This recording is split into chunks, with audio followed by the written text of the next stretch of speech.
नैना पुरोहित दहीसर सुप्रभातम। सुप्रभात।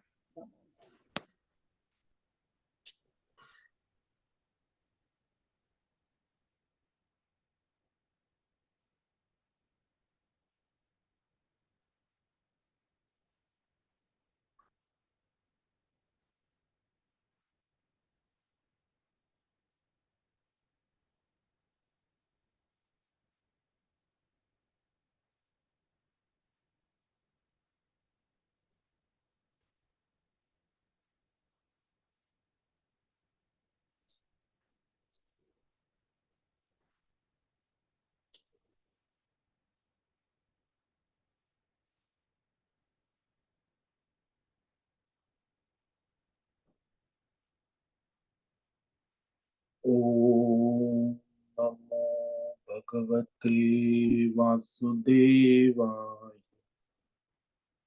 ओम नमो भगवते वासुदेवाय। ओम नमो भगवते वासुदेवाय। ओम नमो भगवते वासुदेवाय। ओम नमो भगवते वासुदेवाय। ओम नमो भगवते वासुदेवाय। ओम नमो भगवते वासुदेवाय। ओम नमो भगवते वासुदेवाय। ओम नमो भगवते वासुदेवाय। ओम ओम ओम ओम श्री परमात्मने नमो नमः। ओम गं गणपतये नमो नमः। ओम सरस्वत्यै नमो नमः। ओम गुरुभ्यो नमो नमः। ओम सहनाववतु सहनौ भुनक्तु सह वीर्यं करवावहै तेजस्विनावधीतमस्तु मा विद्विषावहै। ओम शांति शांति शांति। सदाशिवसमारम्भां शङ्कराचार्यमध्यमाम् अस्मदाचार्यपर्यन्तां वन्दे गुरुपरम्परां वन्दे गुरुपरम्पराम्। ॐ पार्थाय प्रतिबोधितां भगवता नारायणेन स्वयं व्यासेन ग्रथितां पुराणमुनिं मध्ये महाभारतम् अद्वैतामृतवर्षिणीं भगवतीम् अष्टादशाध्यायिनीम् अम्ब त्वामनुसन्दधामि भगवद्गीते भवद्वेषिणि। वसुदेवसुतं देवं कंसचाणूरमर्दनं देवकी परमानन्दं कृष्णं वन्दे जगद्गुरुं। नमस्ते परमं ब्रह्म सच्चिदानन्दरूपाय निर्गुणाय नमस्तुभ्यं ओंकाराय नमो नमः।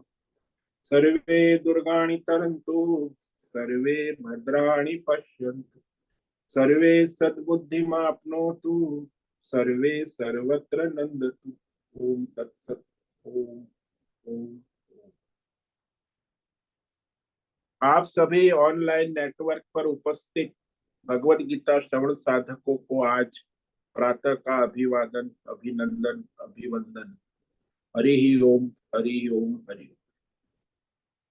हम सबको आज का यह दिव्य दिन तन मन धन जन देश काल विषय वस्तु परिस्थिति अवस्थाओं के साथ अध्यात्म भौतिक दैवी व्यष्टि समष्टि क्षेत्र सभी को अपने अपने पूर्व में अनंत जन्मों में किए हुए संचित पाप पुण्य धर्म अधर्म मिश्र कर्मों के पके हुए फलस्वरूप वर्तमान में आज सभी को अपने अपने प्रारब्ध अनुसार परमेश्वरी अचिंत्य योग माया के माध्यम से प्रसाद स्वरूप में प्राप्त हुआ है।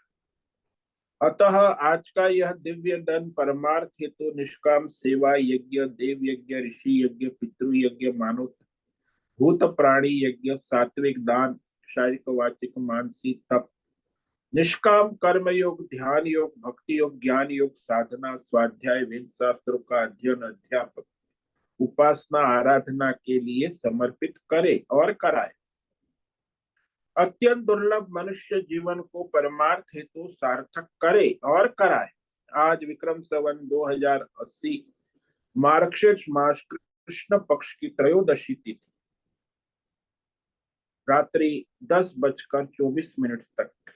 आज है ज्येष्ठा नक्षत्र, ये रात्रि 9:10 तक है। उसके बाद मूल नक्षत्र लग जाता है। आज है मंगलवार और यहाँ शीत ऋतु चल रही है, हेमंत ऋतु। रात्रि का न्यूनतम तापमान 3 डिग्री रहा और दिन का अधिकतम तापमान 20 डिग्री। वायु की गति 5-10 किलोमीटर प्रति घंटा चल रही है। ईस्वी सन 2024 9 जनवरी 9 जनवरी 2024 सुबह के 7 बजने वाले। कलयुग का प्रथम चरण 5248वां वर्ष, 7वां वर्ष मनवंतर श्वेत वराह कल्प, ब्रह्मा जी का 26वां दिन और 51वां वर्ष अभी चल रहा है। तो ऐसे अनंत कोटि ब्रह्मा और ब्रह्मांडीय परमेश्वरी अचिंत्य योग माया में हमारा यह एक ब्रह्मांड, इस ब्रह्मांड में ये पृथ्वी लोक में समुद्र के ऊपर जम्बू द्वीप में विश्व का एकमात्र वैदिक राष्ट्र भारत में उत्तर हिमालय प्रांत में उत्तराखंड राज्य में टिहरी जिले हिमालयन शिवालिक पर्वतमाला के अंतर्गत मणिकुट पर्वत के ऊपर नीलकंठ महादेव के सामने ऋषिकेश नगरी में मुनिकीरेती प्रांत में शीशम झाड़ी में अवधूत बाड़ा आश्रम के सी ब्लॉक के पहले माले से 5 नंबर कमरे से गंगा किनारे से हम स्वामी उत्तमानंद सरस्वती भगवत गीता के आचार्य शिष्य स्वामी चिन्मयानंद सरस्वती महाराज चिन्मय मिश्र कैलाद्वैत वेद व्यास भगवत शंकराचार्य की श्रृंगेरी संन्यास परंपरा से शिक्षित दीक्षित सनातन वैदिक भारतीय हिंदू धर्म अनुसार संपूर्ण भगवत गीता ज्ञान यज्ञ ऑनलाइन चैतन्यमय जीवंत लाइव प्रसारण के अंतर्गत व्याख्यान माला में अध्याय 3 कर्म योग के श्लोक नंबर 33 पर संस्कृत एवं हिंदी में व्याख्यान करेंगे। दिव्य पवित्र सरल व्यावहारिक सटीक पूर्ण वर्ण अक्षर पद वाक्य पंक्ति श्लोक अध्यायों की संगति संधि अन्वय शब्दार्थ वाक्यार्थ भावार्थ रहस्यार्थ के यथार्थ तात्पर्य सहित वैदिक शास्त्र वेदव्यास साहित्य शंकर भाष्य एवं परंपरागत सन्यासी आचार्यों की टीका टिप्पणी सहित आज का यह व्याख्यान करेंगे। कृपया आप सभी श्रद्धा भक्ति ध्यान से परिपूर्ण होकर के यह दिव्य भगवत गीता श्रवण साधना करें।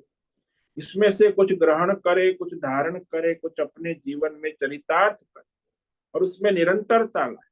अपनी अपनी आध्यात्मिक भौतिक दैवी अशांति द्वंद्व मोह विक्षेपों से रहित होकर के अधार्मिक अशास्त्रीय भ्रम भ्रांतियों से रहित होकर के अपने अपने शरीर इंद्रिय प्राण मन वचन कर्म से एक रूप एकाग्र होकर शुद्ध सात्विक सूक्ष्म भगवत विवेक बुद्धि करे। वेद शास्त्र आचार्य परंपरा अनुसार विवेक करे और कराए करवावे। पुनः पुनः इस व्याख्यान का श्रवण करे, मनन करे, चिंतन करे, चर्चा विचार प्रचार प्रसार करे, लिंक भेजे, ग्रुप में शेयर करे, अपना और सबका परम कल्याण करे और कराए। ओम तत्सत। ओम ओम ओम। तो कल हमने श्रीमद् भगवद गीता अध्याय 3 कर्म योग के श्लोक नंबर 32 पर व्याख्यान किया था, जिसमें भगवान के इस शास्त्र मत को न मानकर जो मनमानी कर जो अत्यंत हानिकारक है, वो भगवान स्वयं कहते हैं कि निष्काम कर्म योग ईश्वर समर्पित अपना स्वधर्म नहीं कर, तो क्या करते हैं? ये त्वे तदभ्यसूयन्तो नानुतिष्ठन्ति मे मतम सर्वज्ञान विमूढ़ांस्तान् विद्धि नष्टान चेतसः। तो जो भगवान में, भगवान के शास्त्र में, परंपरा में, आचार्य में दोष दृष्टि निंदा करते, जो इस गीता शास्त्र के नियम योगों को, निष्काम कर्म योग मत अनुसरण नहीं करते, तो उनके बारे में समझ लो भगवान कहते कि वे सभी नास्तिक है ना, भगवत निष्ठा नहीं है, शास्त्र को भी नहीं मान, तो सभी ज्ञानों के बारे में हर तरह से विमूढ़ है।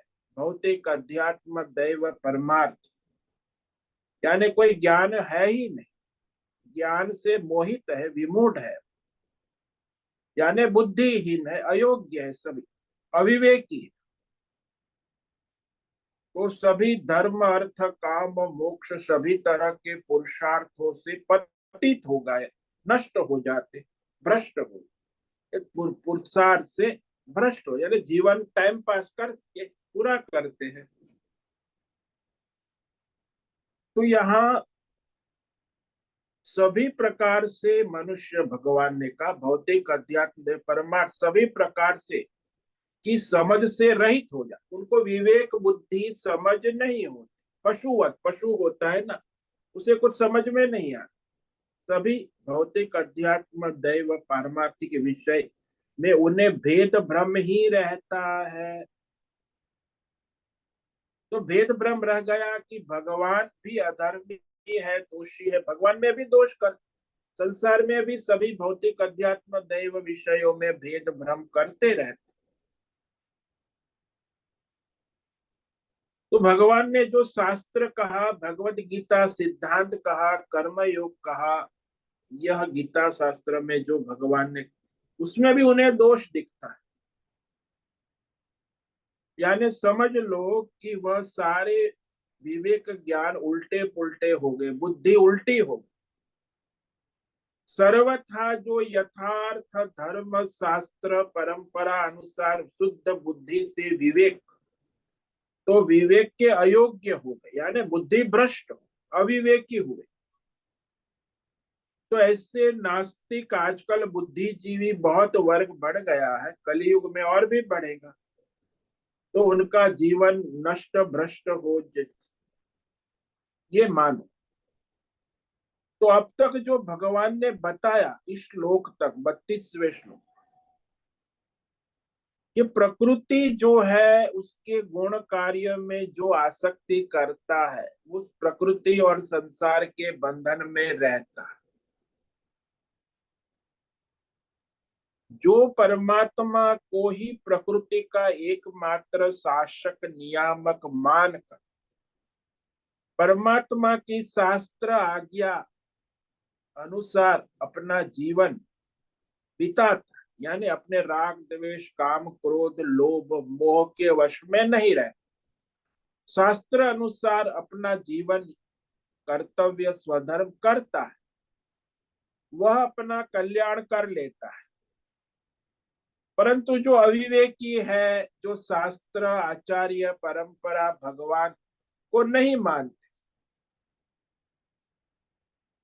क्योंकि वो अविवेकी है, नास्तिक है, मंद बुद्धि है, उनको श्रद्धा नहीं है, भगवान की बात में भी श्रद्धा नहीं है, आचार्य, माता पिता, गुरु, बड़े जनों के भी श्रद्धा नहीं है, यानी श्रद्धा रहित।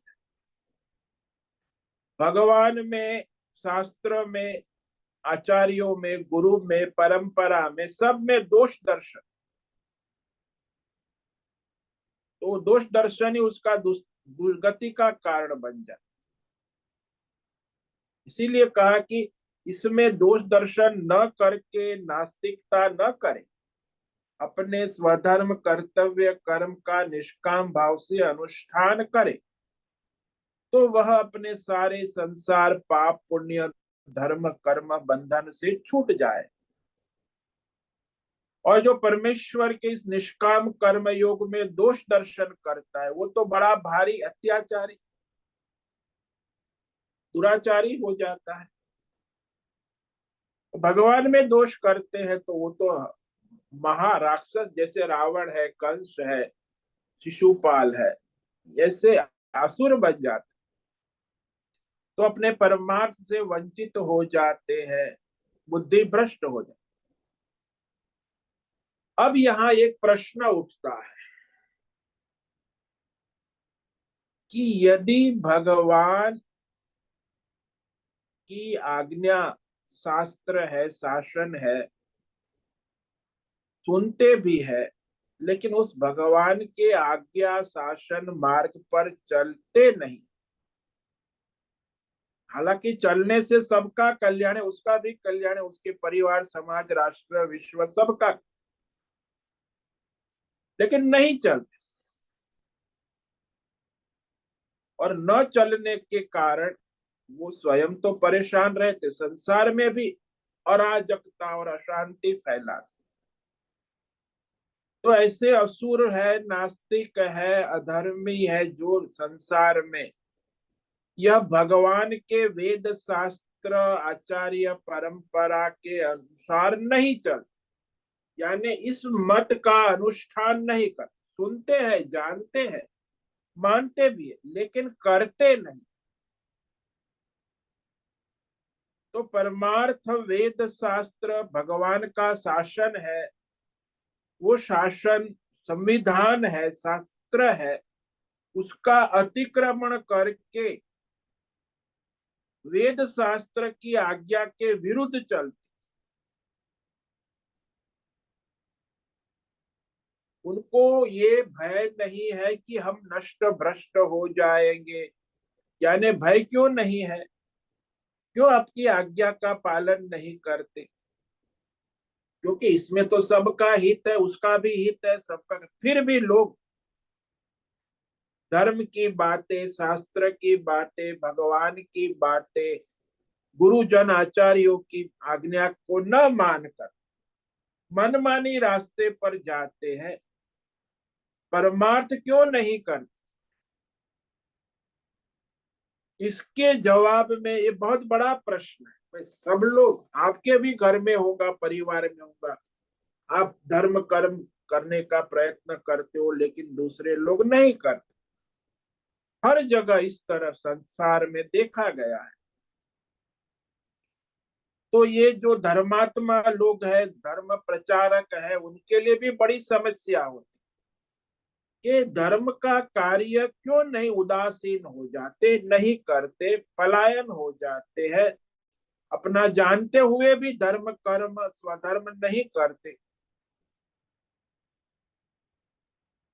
तो ऐसा क्यों होता?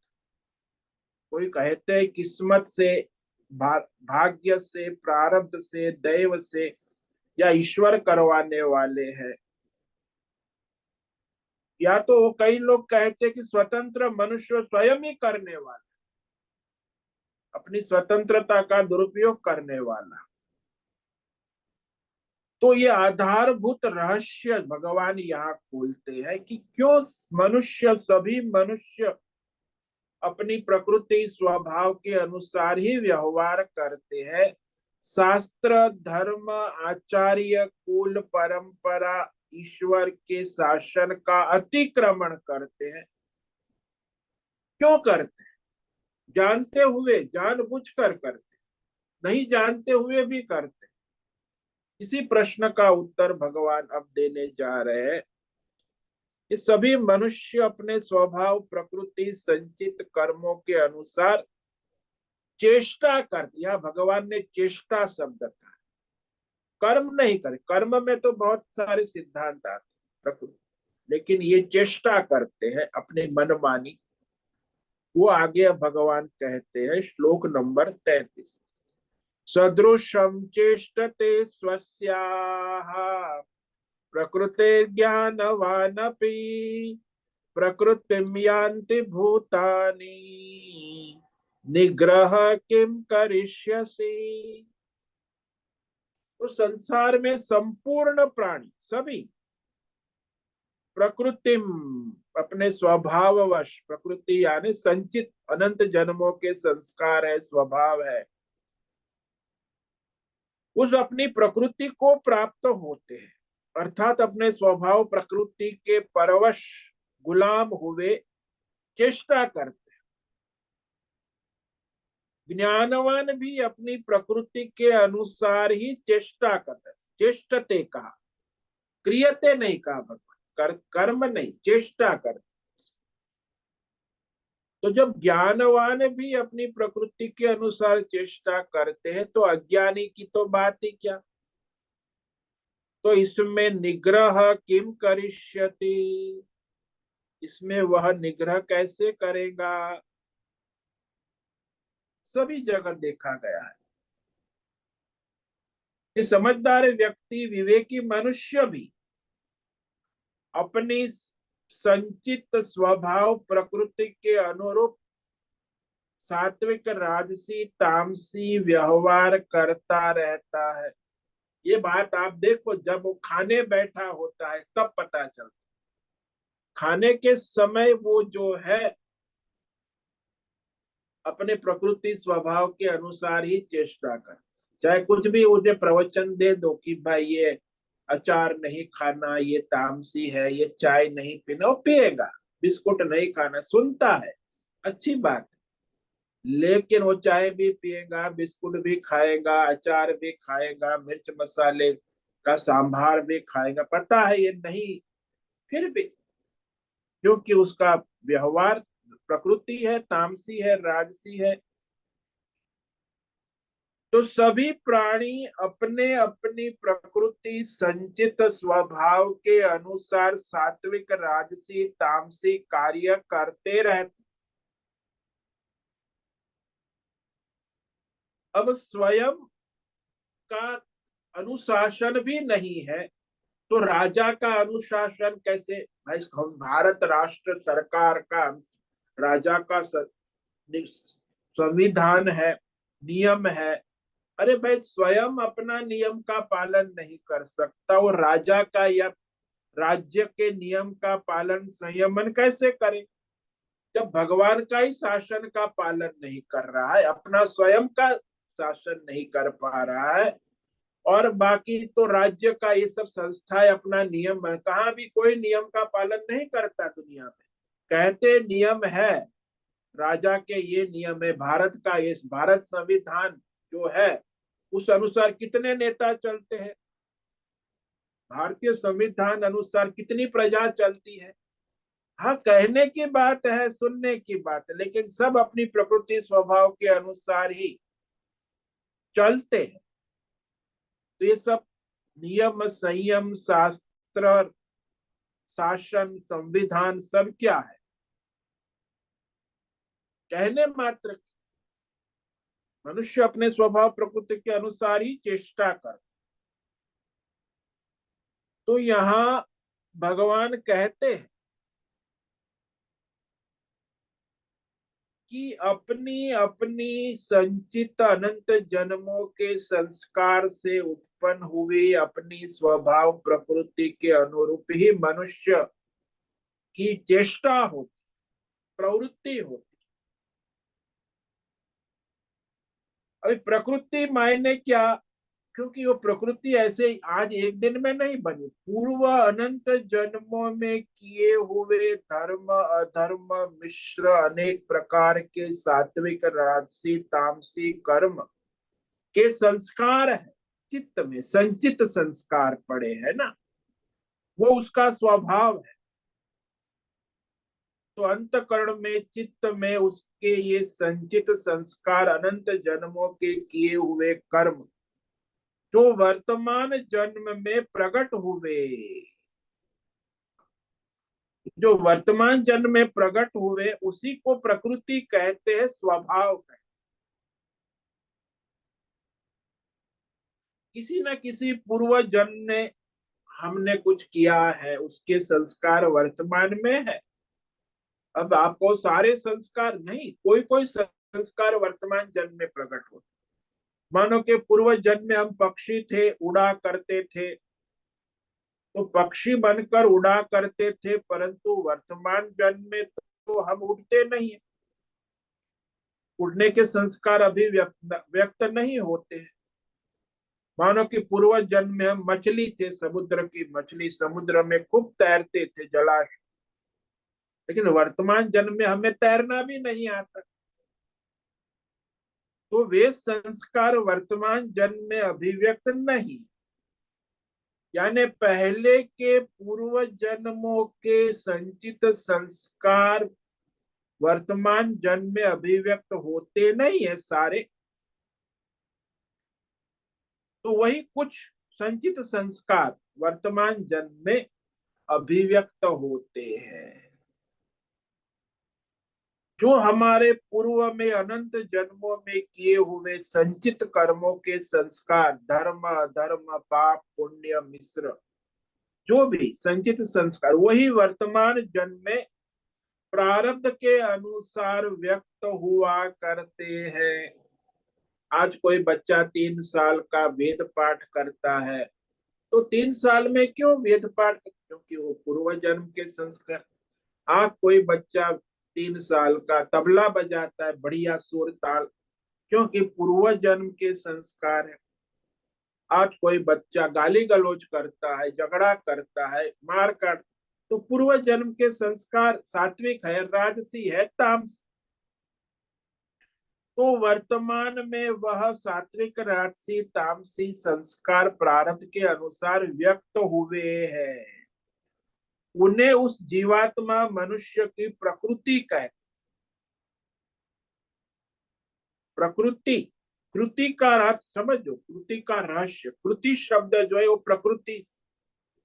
तो कृति यानी हमारे पूर्व जन्मों में अनंत जन्मों में किए हुए संचित पाप पुण्य धर्म अधर्म अध्यात्म जो भी कर्म के संस्कार हमारे अंदर चित्त में संग्रहित है,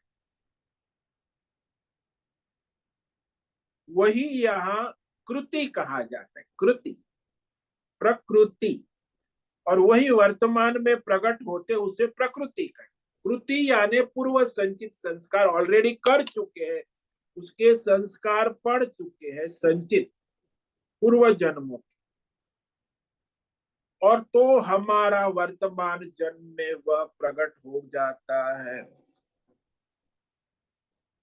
तो पूर्व जन्मों में संचित किए हुए पाप पुण्य धर्म अधर्म कर्म हमारी कृति यानी वर्तमान में वह प्रारब्ध बन जाता है, स्वभाव बन जाता है, प्रकृति बन जाती।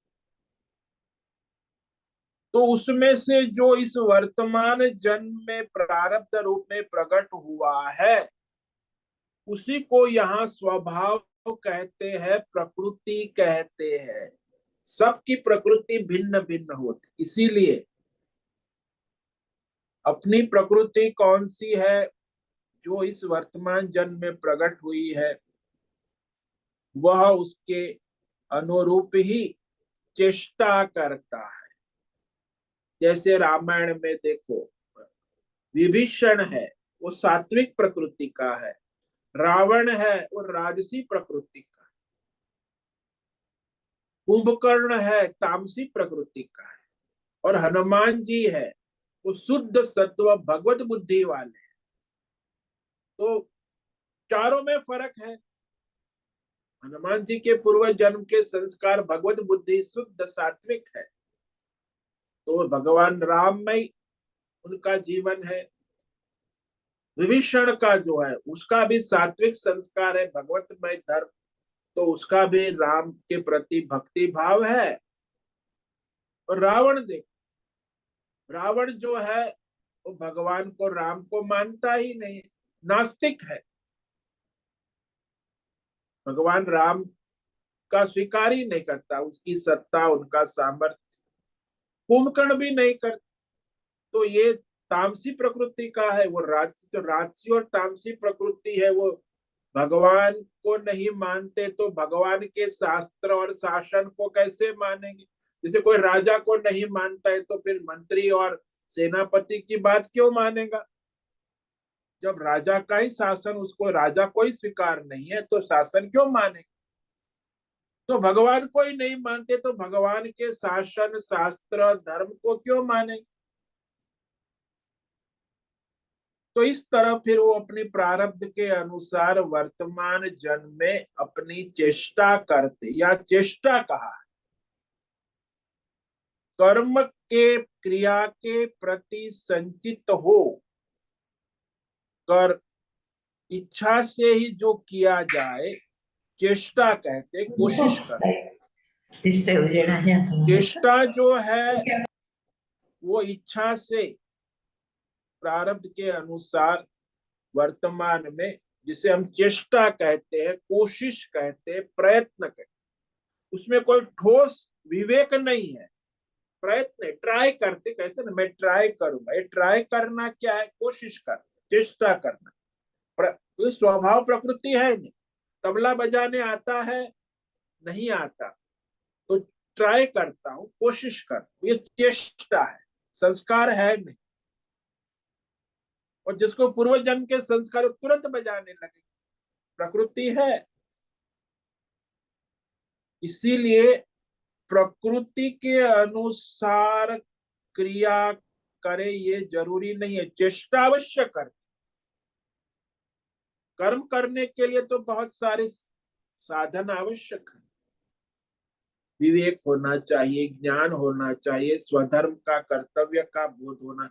चेष्टा में तो प्रकृति के अनुसार तुरंत वो चेष्टा करेगा, तो वहां चेष्टा अवश्य करते हैं मनुष्य। खाने की, पीने की, चलने की, बोलने की, कहीं का बात चल रही है तो भी चेष्टा करें। कुछ जानते नहीं है गीता के बारे में, लेकिन फिर भी कहेंगे हाँ गीता में ऐसा कहा है, वैसे उसका कोई मतलब ही नहीं। तो ये जो कर्म करना जिसको आता है वो तो ठीक से शास्त्र धर्म अनुसार कर्म करेगा, लेकिन इसको तो शास्त्र धर्म कुछ है ही नहीं। प्रकृति स्वभाव से चेष्टा करना है। ये जो कंपटीशन होती है ना, तो कंपटीशन में कई लोग पूरी तैयारी के साथ आते हैं, तो बढ़िया श्लोक बोलते हैं, पुरस्कार भी ले जाते। क्यों? क्योंकि वो कर्म करते, क्योंकि शास्त्र पढ़े हैं। और दूसरे हैं वो ट्राई करते, चेष्टा। तो कई बोलते हैं, भूल जाते हैं, उल्टा सीधा बोलते हैं, लेकिन प्रतियोगिता में भाग लेते हैं, तो उसमें आधे से ज्यादा प्रतियोगी चेष्टा वाले होते, आधे से ज्यादा पूरी तैयारी करके ज्ञान कर्म के साथ आते। ऐसे ही संसार में भी मनुष्य ज्ञान विवेक शास्त्र के अनुसार कर्म करता है, तब कर्म होता है। लेकिन पूरा ज्ञान नहीं है, विवेक नहीं है, जानता नहीं, फिर जो प्रयत्न करता है उसे चेष्टा कहते हैं। तो ज्यादातर मनुष्य चेष्टा करते, और यहाँ धर्म अधर्म संस्कार वर्तमान जन्म में अभिव्यक्त होते हैं, उसके अनुरूप ही वो मनुष्य अपना वर्तमान जन्म में प्रारब्ध अनुसार चेष्टा करते हैं। संसार में मनुष्य को लगता है कि मैं कर्म कर रहा हूं, लेकिन कर्म नहीं है, चेष्टा है। जैसे आपकी कार खराब हो गई, आपको कुछ ज्ञान है ही नहीं, बिना ज्ञान के आप उसे चेष्टा करते, प्रयत्न के चालू हो जाए, उसे चेष्टा कहे। और वो ऑटोमोबाइल इंजीनियर मैकेनिक आके जो करता है ना, वो कर्म है, क्योंकि वो वहां चेष्टा नहीं करता, उसे पूरा इंजन पता है, सिस्टम पता है, ज्ञान से करता है। और एक बिना ज्ञान के अविवेक के प्रयत्न करता है, चेष्टा करता है। तो प्रकृति के अनुसार ही मनुष्य अपना स्वभाव प्रकृति के अनुसार चेष्टा करते रहते। इसीलिए कहा क्रिया करते हो नहीं, कर्म नहीं कहा। भगवान ने चेष्टते, बड़ा महत्व का शब्द है कि कर्म में तो विवेक ज्ञान समझ पूरा है धर्म, लेकिन यहाँ विवेक ज्ञान समझ नहीं है। बहुत सारे संभावना है, कर्म तो है, शास्त्र है, ज्ञान है, अनुभव है, लेकिन यहाँ तो कुछ नहीं, केवल चेष्टा है। चेष्टा हमारी स्वाभाविक प्रकृति के अनुकूल होती है। कर्म करने का जो हम प्रयत्न करते हैं वहां विशेष ज्ञान होता है, प्रकृति के अनुकूल और प्रतिकूलता का विवेक होता है। जैसे दृष्टांत ले लो कि हमारी यदि धन कमाने की प्रकृति है, तो हम धन कमाने के लिए चेष्टा करेंगे। ज्ञान नहीं है भाई, धन कमाने का भी एक ज्ञान होता है, एक बनिया होता है, उसे पता है धन कैसे कमाया जाता है, तो ज्ञान अनुभव के साथ पैसा कमा ले। लेकिन जिसको ज्ञान नहीं है, विवेक नहीं है, सो धन कमाने की चेष्टा करते हैं और आगे पुण्य पाप के अनुरूप उसे सफलता या असफलता भी मिलती है।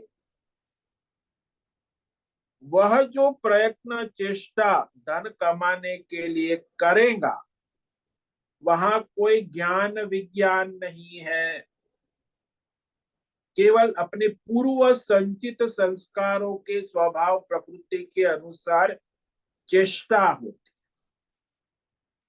धर्म अधर्म का विवेक नहीं है, फिर उसे कर्मों में सफलता और निष्फलता मिलती रहती है, क्योंकि वो चेष्टा है ना।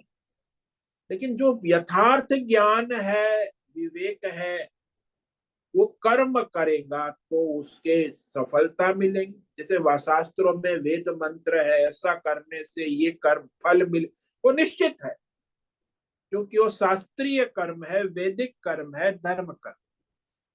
चेष्टा करने से प्रारब्ध अनुसार कभी हो जाता है, कभी नहीं। तो सफलता हो गई तो सुख का अनुभव होता है, असफलता हो गई तो दुख का अनुभव। तो ये सफलता निष्फलता किसको होती है? जो चेष्टा करता है। लेकिन जो शास्त्र जानता है, वो तो निश्चित उसका कर्म है, उसका फल निश्चित है।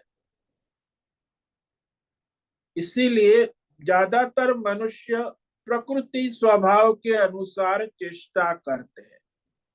संचित संस्कार है जो वर्तमान जन्म में अभिव्यक्त है हुए हैं, तो वह प्रकृति स्वभाव अपनी कार्य करती रहती है। मनुष्य सुबह से शाम, जन्म से मरण तक ज्यादातर मनुष्य चेष्टा ही करते हैं जीवन में। कर्म तो ज्ञान विज्ञान शास्त्र पढ़ाया है तो कर्म करेगा, बाकी चेष्टा करेगा। तो यहाँ भगवान कहते हैं, यह नियम सभी मनुष्यों के लिए लागू है। पूर्व संचित संस्कार जो बने हैं, स्वभाव है, प्रकृति है। बोले अज्ञानी लोग तो चेष्टा करते, ज्ञानी भी करते हैं। बोले हाँ, जो आत्मज्ञानी है उसकी भी चेष्टा किसके अनुरूप होती है? बोले अपने स्वभाव प्रकृति के अनुरूप ही चेष्टा होती।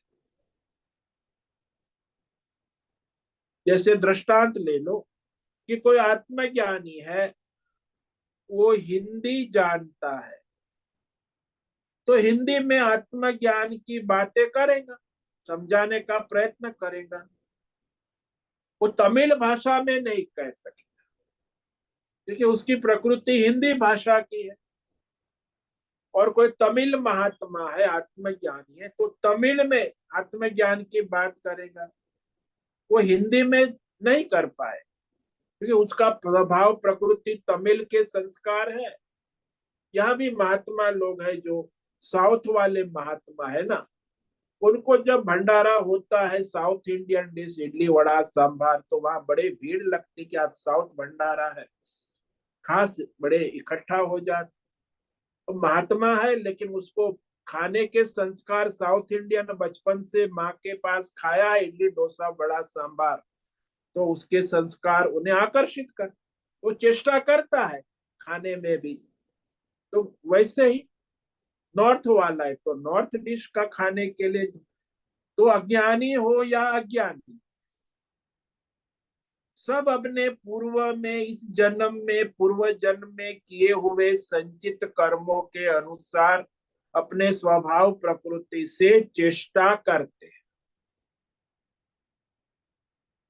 अब इसमें जो मनुष्य विवेकी है वो भी चेष्टा ही करता है। आत्मज्ञान हो गया जब भी, तो यहाँ ये संचित संस्कार के अनुरूप मनुष्य सभी, तो सभी आ गए, मतलब ज्ञानी भी आ गया, अज्ञानी भी आ गया। पूर्व जन्म के समय ही उसकी स्वभाव प्रकृति जो है वह वहां से जन्म के साथ प्रकट हो गई। कोई जन्म से तमिल है, कोई गुजराती है, कोई हिंदी है, कोई मराठी है। अब उसके पूर्व जन्म के संस्कार जन्म से प्रकट हो गए, जिसे हम प्रारब्ध कहते हैं। उसी के अनुरूप वह वर्तमान जन्म में चेष्टा होती है। देखो, कर्म है वो विशेष ज्ञान से होता है, विवेक से होता है। यहाँ चेष्टा में कोई विवेक और बुद्धि नहीं है, केवल इंद्रिया और मन के स्तर पर चेष्टा होती है। और दूसरे के संस्कार उसके जन्म के जो है, जैसे किसी, ले लो आत्मज्ञानी की बात ले लो, तो आत्मज्ञानी होने के बाद भी यदि उसे पूर्व जन्म के भक्ति के संस्कार है तो भक्ति कीर्तन करेगा। आत्मज्ञानी होने के बाद ये पूर्व जन्म के उसके प्राणायाम, योगी का अभ्यास, योगाभ्यास, तो योग अभ्यास प्राणायाम करेगा। आत्मज्ञान के बाद उसके पूर्व संस्कार है, उसी अनुसार वो चेष्टा करे। कोई आत्मज्ञानी के पूर्व के सेवा कर्म के संस्कार है तो सेवा कर्म करेगा, है तो आत्मज्ञान। लेकिन उसके किसी के कर्म सेवा के संस्कार, किसी के योग अभ्यास के, किसी के भक्ति कीर्तन के संस्कार है, तो आत्मज्ञानी के संचित संस्कार उत्पन्न हो जाते हैं। तद अनुरूप वह वर्तमान में चेष्टा होती है। ज्ञानवान भी प्रकृति से सर्वथा असंग नहीं हो सकता।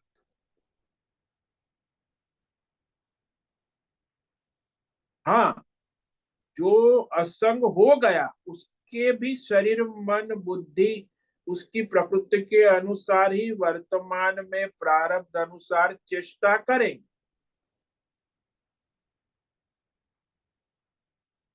अरे, स्वभाव प्रकृति से वो निकल नहीं सकता। यथा प्रकृति अपना कर्म करेगा, चेष्टा करेगा। अब आत्मज्ञानी की बात कह दी तो फिर सामान्य मनुष्य की बात ही क्या। ज्ञानवान की बात के बाद दूसरे जो अज्ञानी है, सामान्य मनुष्य, वह तो अपनी पूर्व संचित संस्कार प्रकृति के अनुसार वर्तमान में चेष्टा करेगा। इसमें तो क्या कहना। तो ये बात महत्व की। अब सभी मानो अपनी अपनी प्रकृति के अनुसार वर्तमान में चेष्टा होती रहती है। अविवेकी संसारी नास्तिक लोग भी भगवान के शासन से क्यों नहीं डरते, ये बात भगवान कहते हैं। जानते हैं दंड मिलेगा, दोषियों को दंड देने का सामर्थ्य भी भगवान में है। गलती भी करते हैं, नास्तिक है, तो भी वो जानते हुए भी ऐसा अधर्म क्यों कर। क्योंकि मनुष्य एकमात्र ऐसा है जिससे भगवान ने पूर्ण स्वतंत्रता दे रखी है। जब भगवान के नियम संविधान माने जाए तो यह कैसे हो सकता है कि वह भगवान के शास्त्र शासन निग्रह का काम नहीं कर सकते। देखो, बात ऐसी है कि वह भगवान ने मनुष्य को स्वतंत्रता दी। शरीर मन इंद्रिय बुद्धि उसके जो संचित संस्कार है उन्हीं के अनुकूल वो वर्तमान में कार्य तो करेगा। इस पर प्रश्न उठता है कि यदि सभी लोग अपनी प्रकृति अनुसार करते तो पूर्व संचित संस्कार वाला जो है वह फिर शास्त्र के अनुसार क्या करेगा। तो शास्त्र जो है भगवान की आज्ञा है, धर्म है, वो शास्त्र वेद धर्म शास्त्र सब व्यर्थ हो जाएंगे। वेद शास्त्र का कोई धर्म शास्त्र का, यह करो यह न करो, ये जो शास्त्र में कहा है उसका कोई प्रयोजन नहीं रहे। हाँ, जिसकी जो प्रारब्ध अनुसार वर्तमान में संचित प्रकृति होगी वह सात्विक राजसी तामसिक क्रिया कर्म करेगा। तो प्रकृति के अनुसार तो वेद शास्त्र जानकर भी प्रकृति के अनुसार ही करेगा। तो इस मत से सारे वेद शास्त्र धर्म शास्त्र व्यर्थ हो जाएंगे। वेद शास्त्र धर्म शास्त्र में प्रवृत्त कोई नहीं होगा, यह मानकर तो मनुष्य धर्म कहाँ रहा। मनुष्य में अपने संचित प्रकृति के अनुसार ही प्रारब्ध से वर्तमान में चलना है, तो मनुष्य का कोई धर्म रहा ही नहीं। तो कोई मनुष्य पुरुषार्थ कुछ कर नहीं सकता, ये मानना उचित नहीं। देखो, वेद शास्त्र निरर्थक नहीं है, धर्म शास्त्र निरर्थक, तो वह भगवान स्पष्ट करते हैं कि मनुष्य को स्वतंत्रता है। ये अपने प्रारब्ध अपने वर्तमान स्वभाव प्रकृति को काबू करके नियमन करके मनुष्य धर्म शास्त्र कर्म कर सकता है, स्वतंत्र है। तो भगवान आगे श्लोक नंबर 34 में कहेंगे कि हाँ, सब प्रारब्ध प्रकृति स्वभाव है, फिर भी मनुष्य को ये स्वतंत्रता ईश्वर ने दी है कि अपनी प्रकृति स्वभाव को काबू में करके वह मनुष्य शास्त्र धर्म कर्म कर सकता है। लेकिन उस करने में उसे सावधानी रखनी आवश्यक है। वो क्या करे, ये आगे श्लोक है, इसे आज पढ़ते हैं, इस पर व्याख्यान कल करेंगे।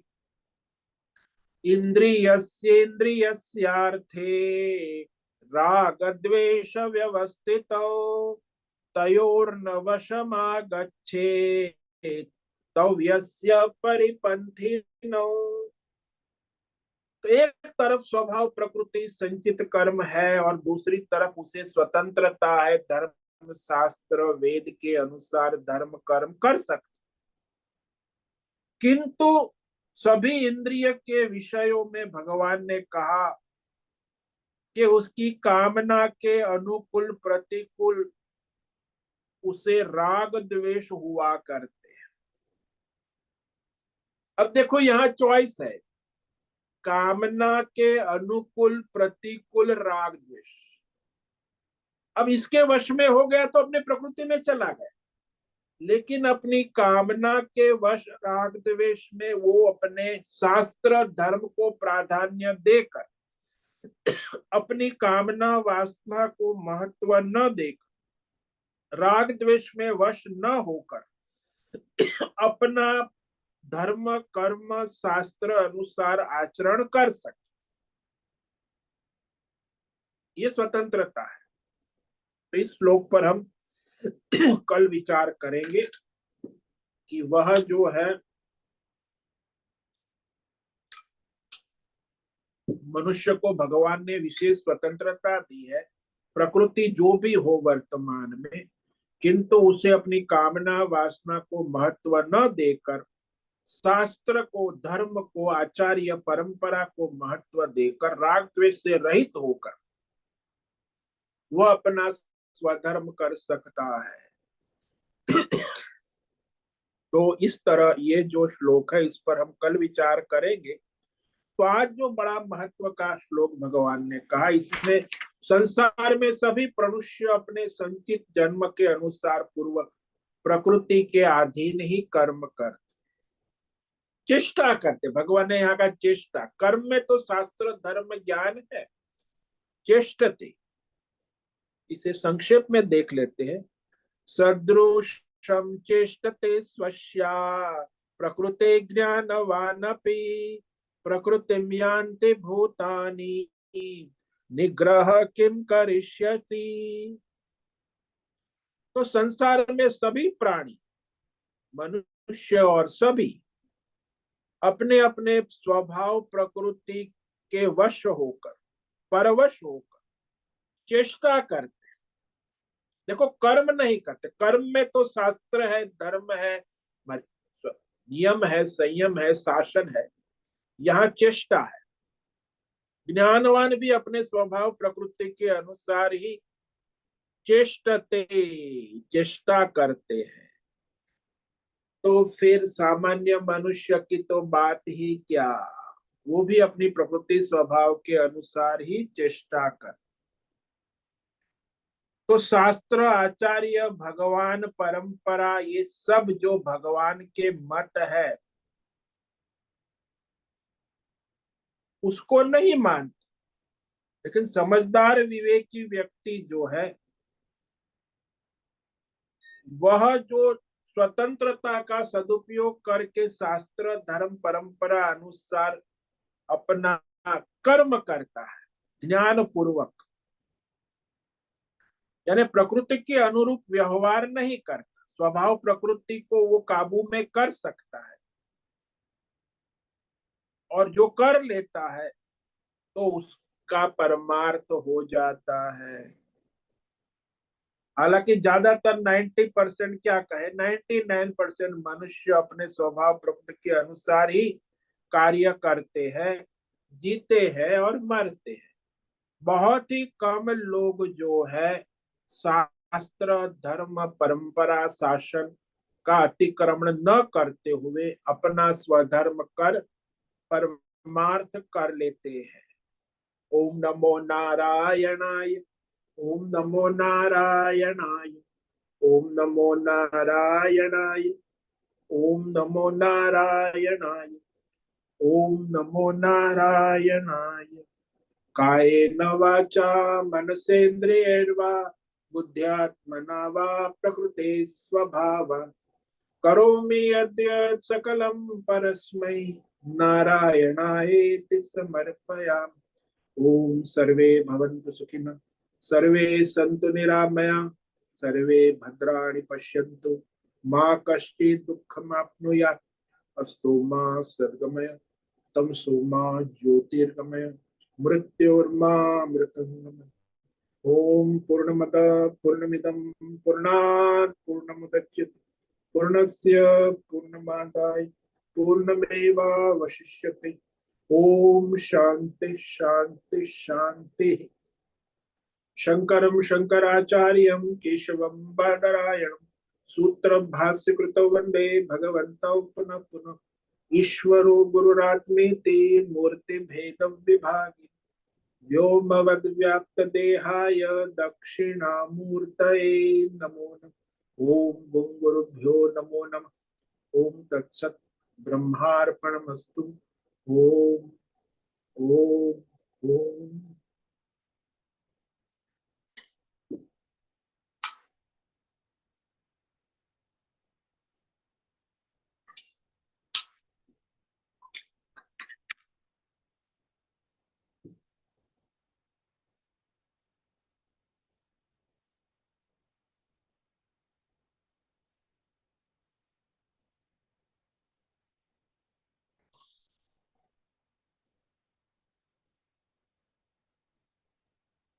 नमो नमः गुरुदेव। हाँ बोलो नैना। गुरुदेव, जब बच्चा होता है उसको यज्ञोपवीत दिए जाते हैं, तब उसके पास सब चीजें रख जाती है कि दर्पण रखो, पुस्तक रखो, चाकू रखो, तो उसका प्रकृति क्या है वो पहचानने के लिए रखते हैं। हाँ, उसका स्वभाव प्रकृति पूर्व जन्म के संचित संस्कार जो है वो वर्तमान में प्रकट होते हैं। हाँ, और उसका ये सबसे बड़ा दृष्टांत है कि प्रकृति हम बदल सकते हैं ध्यान देके कर्मों द्वारा। तो वो विश्वामित्र मुनि राजश्री थे और वो अपने कर्म से ब्रह्मर्षि हुए, तो हम भी अपनी प्रकृति बदल सकते हैं। हाँ, चॉइस, स्वतंत्रता मनुष्य मात्र को है। प्रत्येक क्षण हाँ, चेष्टा करनी है कि कर्म करना है। कर्म में सब शास्त्र, शासन, विधान आएगा, और चेष्टा में कोई न शास्त्र है, न धर्म है, न भगवान है, वहां मनमानी है। वो चेष्टा करने की भी स्वतंत्रता है, और शास्त्र के अनुसार धर्म कर्म करने की भी प्रत्येक मनुष्य को प्रत्येक क्षण स्वतंत्रता है। इसलिए शास्त्र का ज्ञान बहुत जरूरी है। हाँ, शास्त्र का ज्ञान होगा तब आप सही ढंग से अपनी समस्याओं का समाधान करोगे, अपने कर्म को वास्तविक रूप से पूर्ण करोगे। नहीं तो कर्म नहीं, चेष्टा होगी। जो आप लोग अज्ञान से जो कुछ कर रहे हैं वो चेष्टा है, वो कर्म नहीं है। जैसे मैंने वो एग्जाम्पल दिया कि आपकी कार रास्ते में हाईवे पर खराब हो गई है, अब वो सो महंगी कार है, तो वो आप चेष्टा करते हैं उसे ठीक करने की, बोनेट खोल के। आप क्या करोगे? चेष्टा आधा एक घंटा की, यहाँ देखा वहां देखा, ये वायर खींचा वो वायर, कुछ नहीं हुआ। फिर वो मैकेनिक आ गया तो उसने तुरंत अपने स्कूटर से आके वो अपनी बैग खोली और उसने एक स्क्रू यहाँ से वहां घुमाया और आपकी गाड़ी चालू हो गई। उसने कर्म किया। हाँ, आपने एक चेष्टा। घंटा मथापच्चीसी की कार ठीक करने के लिए वो चेष्टा की, क्योंकि कुछ ज्ञान ही नहीं है। यदि प्रकृति स्वभाव अनुसार आपने चेष्टा की कार की रिपेयर करने की, नहीं हो पाई। ऐसे ही संसार में है। अब आप लोग खाना बनाते, एक शास्त्रीय विधि विधान से खाना होता, और एक आप लोग जो करते हो चेष्टा है। 99% को पता ही नहीं कि खाना कैसे बनता है, रोटी दाल सब्जी का विधि विधान, शास्त्रीय विधि विधान। नहाने का भी चेष्टा करते, ब्रश का विधि विधान है, नहाने का विधि विधान है, तब कर्म होगा। वो तो बस ऐसे ही नहा लिया, शावर कर लिया, वो चेष्टाएं है, वो कर्म नहीं है। प्रकृति के अनुसार सब अपनी अपनी चेष्टा करते रहते। हाँ, अपने समय में दातुन का भी श्लोक था, दातुन करने का। और अभी तो ब्रश करते हैं ऐसे ही करके निकल जाते। उसमें भी नियम है ना, आप ब्रश करते हो तो ब्रश का जो शास्त्रीय डेंटिस्ट ने मुझे कहा उस अनुसार मुझे ब्रश करना है। कैसे करना है उसने बताया। 32 दांत है, ऊपर नीचे कैसे करना है, कितनी बार करना है, 2-3 मिनट ब्रश ठीक से करना है। अब वो शास्त्रीय विधि विधान है, लेकिन कितने लोग करते हैं? डॉक्टर ने कहा, डेंटिस्ट ने समझाया, फिर भी उसमें से केवल 5-10 लोग ही करेंगे, जानते हैं सब। और नहीं जानने वाले की तो बात छोड़ो, अज्ञानी है वो तो अपने हिसाब से ब्रश करेंगे। लेकिन जो जानते हैं वो भी अपनी प्रकृति के अनुसार ही चेष्टा करें। कर्म तो तभी होगा जब डॉक्टर ने कहा वैसे ठीक से शास्त्र विधि विधान से अपने 32 दांतों का टूथ ब्रश करे, 2-3 मिनट तक ठीक से विधि, ऊपर नीचे आगे पीछे दाएं बाएं, वो कर्म हुआ। नहीं तो चेष्टा ही है ना। तो वो स्वतंत्रता है सभी को है ब्रश करते समय। ऐसा नहीं कि नहीं मैं प्रकृति के अधीन हूं ऐसे ही होगा। नहीं, आप शास्त्रीय विधि विधान से भी करने के लिए स्वतंत्र है। उसमें विशेष प्रयत्न है, पुरुषार्थ है। चेष्टा में कोई प्रयत्न पुरुषार्थ नहीं है, वो सहज प्रकृति है, स्वभाव है, चलता रहता। बहुत सुंदर श्लोक है, बहुत सुंदर। कर्म और चेष्टा क्या होता है वो समझ में आए। हाँ, ये बड़ा महत्व का, इसीलिए भगवान, यह भगवान ने कर्म नहीं कहा। प्रकृतिम यान्ति भूतानि, ये सभी जो है सदृशम चेष्टते स्वस्या, सदृशम क्रियते नहीं कहा, चेष्टते कहा।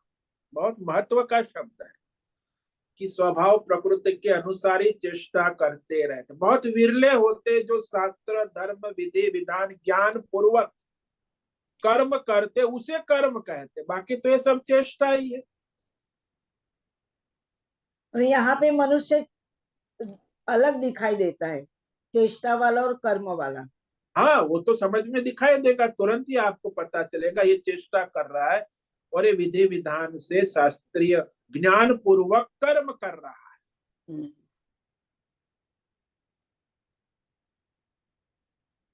दोनों में स्पष्ट होता है। वो पशुवत है ना, चेष्टा है, वो पशुवत जीवन है। कोई संस्कार धर्म कर्म शास्त्र विधि विधान कुछ नहीं है। कोई अनुशासन नहीं है, पुरुषार्थ नहीं है, वो सहज प्रकृति के अनुसार चेष्टा होती रहती है दिन भर। वो कहते कर्म कर रहा, कर्म कौन कर रहा है? कर्म नहीं कर रहा है, केवल चेष्टा ही कर रहा है। जीवन तो पूरा चेष्टा में ही पूरा हो जाए। कर्म करने वाला तो ज्ञानी है, विवेकी है, शास्त्र विधि विधान से जानकर पुरुषार्थ करता है, उसकी भी प्रकृति है, वो आती है। ज्ञानी है, उसको भी विशेष पुरुषार्थ करना पड़ता है, तब वो कर्म कर सकता है। नहीं तो ज्ञानवान भी अपनी प्रकृति के अनुसार ही चेष्टा करते रहते। ऐसे जब जानते हैं तभी लगता है कि भगवत गीता का महत्व क्या है। ऐसे बोलने से नहीं, समझने से कुछ समझ में आता है कि क्या कहना चाहते हैं भगवान। हाँ, तो भगवान वेद शास्त्र, भगवान ने जो कहा वो तो सनातन है ना, सबके लिए है, मानव जात के लिए है और सनातन काल के लिए है। जब तक सृष्टि प्रारंभ हुई, सृष्टि का प्रलय होगा, तब तक ये नियम लागू पड़ेंगे सब मनुष्य को, कोई एक्सेप्शन नहीं है, चाहे ज्ञानी हो चाहे अज्ञानी हो। बहुत धन्यवाद गुरुदेव। ओम नमो नारायण। ठीक है, समय पूरा होगा। सभी साधकों को आज का ओम नमो नारायणाय, सभी को ओम नमो नारायण। सभी साधकों को ओम नमो नारायण जी, सबको ओम ओम नमो नमो नारायण। ओम नमो नारायणाय। ओम नमो उससे निवेदन है आज का सत्संग पूर्ण करें। ओम नमो नारायणाय। आज का यह दिव्य सत्संग हम यही पूर्ण करते हैं। सभी साधकों को ओम नमो नारायणाय। सभी साधकों को ओम नमो नारायणाय।